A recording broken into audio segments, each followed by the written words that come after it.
દાખલા તરીકે કોઈ સંખ્યાને ભાગતા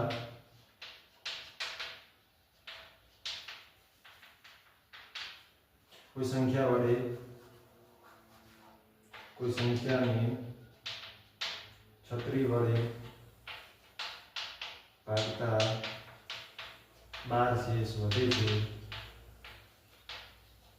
તો 13 વડે ભાગતા કેટલી શેષ વધે? કેટલી શેષ વધે?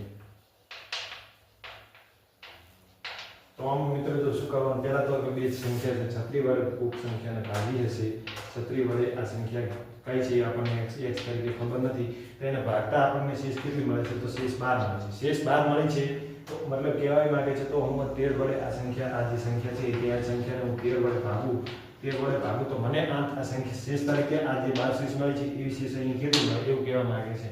તો આપણે બી જોઈએ તો શું કરવું જોઈએ શોર્ટકટ ટ્રીક દ્વારા. તો આ 36 અને 12 નો આપણે સરવાળો કરીશું. 36 અને 12 કેટલા થશે? 48 થશે, જેને 13 વડે આપણે ભાગવાના છે. તો આપણે 13 વડે ભાગી કે 13 તારી 39, 13 ચોક 12 એટલે 13 તારી 39 ભાગ ચાલે છે.